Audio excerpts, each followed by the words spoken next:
49%-ийг улсын хурлын гишүүн болчоо. Эрдэнэтийн 49%-ийг ард түмэндээ эзэмшүүлэх нь зөв шийдэл болно гэдэг. Нөгөө 49% дээр чинь ийм санал гараад ирчихсэн ба. За ингээд 49% ерөөхдөө бол төр эргүүлэн авах, ерөөхдөө 100% төрөөс томлохтой холбоотой асуудал өрнөсөө ямар байр суурьтай нэг чинь улсын хурлын гишүүн болохоор ийм зүйлийг хэлсэн ба. Улсын хурал шийдвэр гаргасан ч хэлээ Эрдэнэтийн 49%-ийг Mongolian Copper Corporation гэдэг тэр компаниас ийм болох байдлаар шууд нийгэмчилж байгаа юм шиг авч болохгүй л дээ. Бид зорилго нь аргаа зөвтгөн гэдэг коммунист арга барилаар биш, хуулийн засаглаар дор ажиллаж амьдардаг эрхзүйт төрийн тогтолцоог 25 жилийн өмнө сонгосон энэ манай улсын язгуур эрх ашиг гэдгээ мартаж болохгүй маа. Нөгөөдгөр компанийг төр 100% авлаа гэж сайн сайхан болчих итгэл найдвар байхгүй.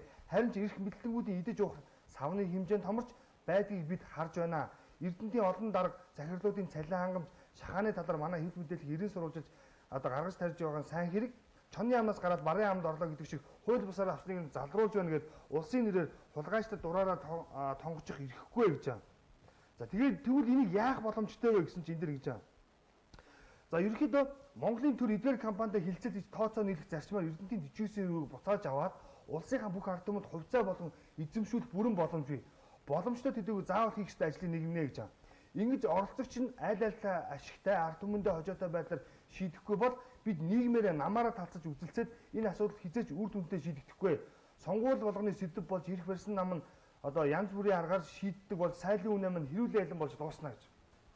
Яг л бодхол зүйл байгааз 100% мөр чиний хэлдэгс төр дөгөөд яах юм бэ гэж хэлэх гээд байна. 100% төр дөгөөд яах гэдэг. Тэгснээр чи хувийн компаниас 49% иргэд ард түмэнд рүү өгч. Хувьцаалбар тараач. Тийм бол энэ чинь илүү ард түмний хяналттай болж эхэлнэ. Илүү ногдол ашиг хуваах боломжтой болж ирнэ гэж хэлээд байна. Тэгээд одоо бол 100% төрийн мэдлэгчээр нүүн төлөөлөл удирдах зөвлөлийн гишүүд, гүйцэтгэх захирал, ерөнхий захирал, дэд захирал, тэргүүн дэд захирал гэдэг баахан захирлууд нь баахан цалин хангамжтай хамгийн том захирал чинь юу лээ? 10,000 долларын цалинтай. Тийм үү? За ингээд нэг баахан хангамжтай болчихно. Тэгвэл бусад захирлууд нь ингээд нэлээд их мөнгө. Тэр мөнгийг тэр захирлууд руу ингэж түгээж явахын оронд ард түмэндээ хуваарлах зарчмаар шийдвэл яасан бэ гэдэг санаачлалыг гаргацсан байна.